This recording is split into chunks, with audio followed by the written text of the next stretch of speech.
Hello friends, welcome back to our channel education and learning point. दोस्तों, ये आज का हमारा टेस्ट नंबर 46 है। तो चलिए शुरुआत करते हैं पहले प्रश्न की। पहला प्रश्न है हमारा, उत्तर प्रदेश की पहली महिला राज्यपाल श्रीमती सरोजिनी नायडू ने निम्नलिखित में किस अवधि के दौरान पद धारण किया था। उत्तर प्रदेश की पहली जो महिला राज्यपाल थी श्रीमती सरोजिनी नायडू ने निम्नलिखित में से किस अवधि के दौरान पद धारण किया था। तो वो किया था 1947 से 1949 के बीच। ऑप्शन बी जो है हमारा वो सही है। अगला प्रश्न है, प्रश्न संख्या हमारी 2। निम्नलिखित में से किसने भारत में शून्य बजट प्राकृतिक खेती की अवधारणा को बढ़ावा दिया। तो किसने बढ़ावा दिया प्राकृतिक खेती को की अवधारणा को, तो वो दिया सुभाष पालेकर ने। Option C is correct. अगला प्रश्न है हमारा, प्रश्न संख्या है 3। माफ कीजिएगा, ये पी के विद्रोह नहीं होगा, ये 1857 का विद्रोह होगा। 1857 का विद्रोह के समय मुगल शासक कौन थे। 1857 का जो विद्रोह हुआ था उस समय मुगल शासक कौन थे, तो वो था बहादुर शाह द्वितीय। अगला प्रश्न हमारा, प्रश्न संख्या है 4। भारतीय संविधान का निम्नलिखित में से कौन सा अनुच्छेद राज्य को समान न्याय को बढ़ावा देने और गरीबों को मुफ्त कानूनी सहायता प्रदान करने का निर्देश देता है। भारतीय संविधान का निम्नलिखित में से कौन सा अनुच्छेद राज्य को समान न्याय को बढ़ावा देने और गरीबों को मुफ्त कानूनी सहायता प्रदान करने का निर्देश देता है। तो वो हमारा आर्टिकल 39A। आर्टिकल 39A जो है हमारा, उसमें क्या है, उसमें है कि समान न्याय और निशुल्क विधिक सहायता, ये आता है हमारा आर्टिकल 39A में। अच्छा, बात कर लेते हैं बाकियों की भी। आर्टिकल जो 44 है उसमें क्या आता है, आर्टिकल 44 में उसमें आता है नागरिकों के लिए समान सिविल सहायता। समान सिविल सहायता किसके लिए, नागरिकों के लिए। वैसे मैंने आपको पहले के सेशन में ये आर्टिकल 44 के बारे में भी बताया हुआ है, पर कोई बात नहीं, जानकारी जितनी ज़्यादा बार शेयर की जाए तो अच्छी ही होती है। तो आर्टिकल जो 40 है हमारा, आर्टिकल जो 40 है उसमें क्या आता है, आर्टिकल 40 में वो आता है ग्राम पंचायतों का संगठन है किसका, ग्राम पंचायतों का। ये आता है हमारा आर्टिकल 40 में। आर्टिकल 38 क्या है हमारा, आर्टिकल 38 जो है हमारा, उसमें क्या आता है कि राज्य लोक कल्याण अभिवृद्धि के लिए सामाजिक व्यवस्था बनाएगा। आर्टिकल जो 38 है उसमें है राज्य लोक कल्याण अभिवृद्धि के लिए सामाजिक व्यवस्था बनाएगा। आर्टिकल 38 जो हमारा इसका आंसर है वो है article 39 is correct. Option B is correct. अगला प्रश्न हमारा, प्रश्न संख्या है 5। भारत के राष्ट्रपति का चुनाव लड़ने के लिए न्यूनतम आयु कितनी होनी चाहिए। तो वो आयु होनी चाहिए 35 ईयर्स, यानी 35 वर्ष। अगला प्रश्न है हमारा, प्रश्न संख्या है 6। किस संविधान ने राष्ट्रीय पिछड़ा वर्ग आयोग को संवैधानिक दर्जा प्रदान किया। तो किस संविधान संशोधन ने राष्ट्रीय पिछड़ा वर्ग आयोग को संवैधानिक दर्जा प्रदान किया। तो वो क्या, 102वां संविधान संशोधन। Option B is correct. ये जो 102वां संविधान संशोधन के माध्यम से संसद ने राष्ट्रीय पिछड़ा वर्ग आयोग का गठन किया है। इस आयोग को केंद्र और राज्यों द्वारा सामाजिक और शैक्षिक रूप से पिछड़े वर्गों से संबंधित सभी मामलों में परामर्श करने की शक्ति प्रदान की गई है। तो ये हमारा 102वां संविधान संशोधन। Option B is correct. अगला प्रश्न हमारा, प्रश्न संख्या है 7। भारतीय संविधान के निम्नलिखित में से कौन सा अनुच्छेद केंद्र और राज्यों के बीच विधायी संबंधों से संबंधित है। तो वो कौन सा अनुच्छेद है जो केंद्र और राज्यों के बीच विधायी संबंधों से संबंधित है। तो वो है हमारा आर्टिकल 245 से 255, यानी जो ऑप्शन डी है हमारा वो सही है। जो आर्टिकल हमारा 245 से 255 के बीच है वो है हमारा संघ और राज्यों के बीच विधायी संबंध, यानी कि सेंटर एंड स्टेट के बीच, राज्यों के बीच विधायी संबंध, यह आता हमारा आर्टिकल 245 से 255।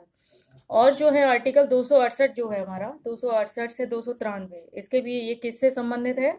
तो इसमें है हमारा 268 से 293 में संघ राज्य वित्तीय संबंध, यानी कि सेंटर प्लस स्टेट के जो वित्तीय संबंध हैं वो उसमें आता है 268 से 293 के बीच में। और 256 और 264 जो है हमारा आर्टिकल, इससे ये किससे संबंधित है। तो 256 से 264 के बीच में ये है हमारा संघ राज्य प्रशासनिक संबंध, यानी कि सेंटर प्लस स्टेट के जो प्रशासनिक संबंध है वो आता है हमारा आर्टिकल 256 से 264 के तहत। आर्टिकल 300 से 310 के बीच में क्या है, तो जो हमारा आर्टिकल 300 से 310 के बीच में है, 301 से 307 तक जो हमारा आर्टिकल है, 301 से 307 7 के बीच में जो हमारा आर्टिकल है किससे संबंधित है, तो वो हमारा संबंधित है क्षेत्र भारत के राज्य क्षेत्र के भीतर व्यापार, वाणिज्य और समागम। यह आता हमारा आर्टिकल 301 से 307 के बीच। आर्टिकल 308 से 314 के बीच। आर्टिकल 308 से 314 के बीच ये किससे संबंधित है, ये हमारा लोक सेवाओं से संबंधित है। लोक सेवाओं से संबंधित है आर्टिकल 308 से 314। और जो हमारा आर्टिकल आपने सुना होगा 300A क्लॉज ए, यानी कि 300 का जो हमारा है वो विधि के प्राधिकार के बिना व्यक्ति को संपत्ति से वंचित न किया जाना, ये हमारा आता है आर्टिकल 300A के अंदर। तो जो हमारा इसका आंसर है वो होगा ऑप्शन डी इज करेक्ट, 245 से 255, जिसमें क्या आता है, संघ और राज्यों के बीच विधायी संबंध। तो अगला प्रश्न हमारा प्रश्न संख्या है 8। निम्नलिखित में से कौन भारतीय संविधान की राज्य सूची में मौजूद विषयों में से एक है, तो वो है हमारा option C is correct, police. अगला प्रश्न है प्रश्न संख्या हमारी 9। मानवाधिकार दिवस हर साल दिसंबर में मनाया जाता है, तो दिसंबर में मानवाधिकार दिवस कब मनाया जाता है, 10 दिसंबर को। 10 दिसंबर को मनाया जाता है मानवाधिकार दिवस। अगला प्रश्न हमारा प्रश्न संख्या है 10। निम्नलिखित में से किस विटामिन की कमी से रक्तदान, माफ कीजिएगा ये रक्तदान नहीं है, ये रतौंधी रोग होगा। रतौंधी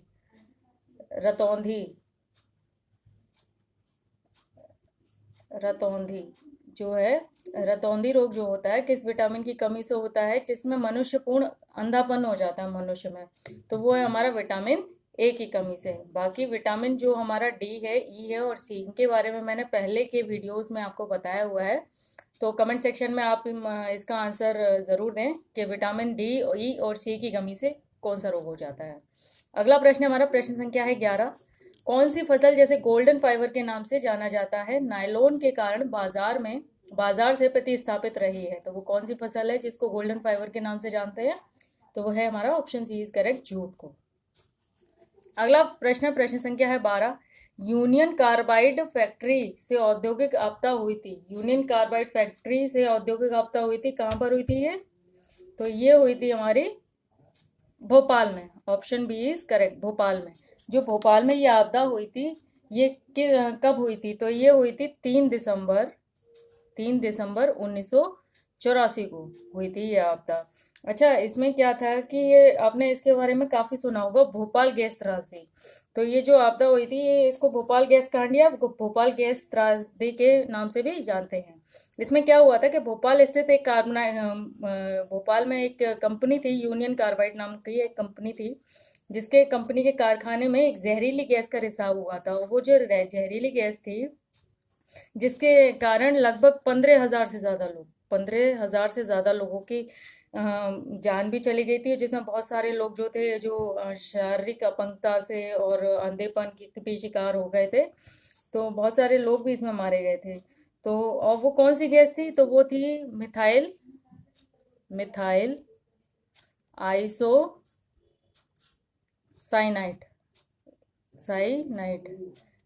इसको इस प्रश्न को अब कई बार रिपीट किया गया है, इस प्रश्न को, कि जो भोपाल गैस त्रासदी हुई थी तो वो कौन सी गैस का रिसाव हुआ था, तो वो हुआ था मिथाइल आइसोसाइनाइड। ये इसका नाम आपको याद रखना है, मिथाइल आइसोसाइनाइड, जिसका रिसाव हुआ था और जिसका उपयोग किस लिए किया जाता था, इसका उपयोग किया जाता था जहरीली जो कीटनाशक जो होते हैं उनको बनाने के लिए किया जाता था इसका उपयोग।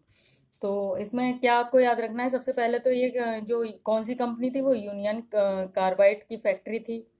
दूसरा, भोपाल में हुई थी ये गैस त्रासदी, कब हुई थी, 3 दिसंबर 1984। और चौथा जो आपको याद रखना है, गैस का नाम मिथाइल आइसोसाइनाइड गैस जो रिसाव हुआ था वो इस गैस का हुआ था, जिसके कारण हजारों लोगों की जान चली गई थी। तो अगला प्रश्न हमारा प्रश्न संख्या है 13। पानी की टंकी में फंगस को नष्ट करने के लिए प्रयुक्त होने वाला रसायन है, तो वो कौन सा रसायन है, वो हमारा copper sulphate. Option D is correct. अगला प्रश्न हमारा प्रश्न संख्या है 14। सबसे कम तरंग दैर्घ्य वाला प्रकाश है, सबसे कम तरंग दैर्घ्य वाला प्रकाश कौन सा है, तो वो है बैगनी। Option D is correct. और जो सबसे ज्यादा तरंग दैर्घ्य वाला प्रकाश है वो है लाल, यानी रेड कलर। तो जो हमारा इसका आंसर है वो रहेगा ऑप्शन डी इज करेक्ट। अगला प्रश्न है प्रश्न संख्या है 15। बादल किसके कम होने के कारण वायुमंडल में तैरते हैं, बादल किसके कम होने के कारण वायुमंडल में तैरते हैं, वो तैरते हैं डेंसिटी के कम होने के कारण, घनत्व। Option D is correct. अगला प्रश्न है हमारा, प्रश्न संख्या है 16। साबुन के बुलबुले के अंदर दाब होता है, साबुन के बुलबुले के अंदर दाब होता है तो वो होता है वायुमंडलीय दबाव से अधिक, वायुमंडलीय दबाव से अधिक। Option A is correct. अगला प्रश्न है हमारा, प्रश्न संख्या है 17। निम्नलिखित में से कौन ऊष्मा की इकाई नहीं है, इनमें से कौन सी ऊष्मा की इकाई नहीं है, तो वो है ऑप्शन ए इज करेक्ट, यानी जो सेंटीग्रेड है वो ऊष्मा की इकाई नहीं है। अगला प्रश्न है, प्रश्न संख्या है 18। ग्लोबल जेंडर गैप रिपोर्ट पहली बार विश्व आर्थिक मंच द्वारा किस वर्ष में प्रकाशित की गई थी, तो प्रकाशित की गई थी वो 2006 में। Option C is correct. अगला प्रश्न है, प्रश्न संख्या है 19। भारतीय संविधान का निम्नलिखित में से कौन सा अनुच्छेद उच्च न्यायालय की रिट जारी करने का अधिकार देता है, तो वो कौन सा आर्टिकल है जो उच्च न्यायालय को रिट जारी करने का अधिकार देता है, तो वो हमारा आर्टिकल 226, जो कि सुप्रीम कोर्ट को रिट जारी करने का अधिकार देता है, और जो वो माफ कीजिएगा हाई कोर्ट को, और जो सुप्रीम कोर्ट को रिट जारी करने का अधिकार देता है वो देता है आर्टिकल 32। यानी आपको ये चीज़ें याद रखनी है, आर्टिकल 226 के तहत राज्य में हाई कोर्ट को ये अधिकार है, और आर्टिकल 32 के तहत सुप्रीम कोर्ट को, केंद्र में सुप्रीम कोर्ट को ये अधिकार है रिट जारी करने का। और जो आर्टिकल बाकियों के बारे में बात करनी, जो हमारा इसका आंसर है, बाकियों के बारे में बात कर लेते हैं। जो हमारा इसका आंसर है वो क्या है, वो है आर्टिकल 226 यानी 226, जिसमें हाई कोर्ट को रिट जारी करने का अधिकार देता है आर्टिकल 226 स्टेट में, और केंद्र में आर्टिकल 32। और जो हमारा बाकियों के बारे में बात कर लेते हैं, जो आर्टिकल हमारा 330 है, ये किससे संबंधित है। आर्टिकल 330 में क्या है कि इसमें आर्टिकल 330 में है लोकसभा में एससी और एसटीज के लिए, लोकसभा में एससी एसटीज के लिए स्थानों का आरक्षण, यह आता है हमारा आर्टिकल 330 में। और जो हमारा आर्टिकल 383 है, इसमें क्या आता है, इसमें आता है प्रांतों के राज्यपालों से संबंधित प्रावधान है, यानी प्रांतों के जो गवर्नर होते हैं उनसे संबंधित ये आर्टिकल है, जो कि अब निरस्त कर दिया गया जिसको। तो हमारा जो इसका आंसर है ऑप्शन बी इज करेक्ट। अगला प्रश्न है हमारा, प्रश्न संख्या, इसको याद रखना है आपको कि मतलब कई बार प्रश्न पूछ लेते हैं कि किस आर्टिकल के तहत केंद्र में रिट जारी करने का अधिकार है, तो वो है आर्टिकल 32 के तहत केंद्र में सुप्रीम कोर्ट को जारी करने का अधिकार है, और आर्टिकल 2226 के तहत हाई कोर्ट को रिट जारी करने का अधिकार है स्टेट में। तो अगला प्रश्न हमारा, प्रश्न संख्या जो है 20।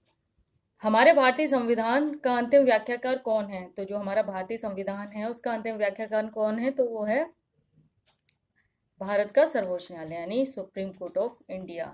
तो हमारा जो इसका आंसर है ऑप्शन डी इज करेक्ट। दोस्तों, आज के प्रश्नों की श्रृंखला हमारी यहीं पर समाप्त होती है। आप हमें YouTube, Telegram, Instagram, Facebook page पर भी like, share and follow, subscribe जरूर करें, क्योंकि सब्सक्राइब के लिए आपको इसलिए कहा जाता है जिससे भविष्य में आने वाले नोटिफिकेशंस आप तक आसानी से पहुंच सके, इसलिए आप सब्सक्राइब का बटन ज़रूर प्रेस करें। और मिलते हैं अगली श्रृंखला में, तब तक के लिए नमस्कार।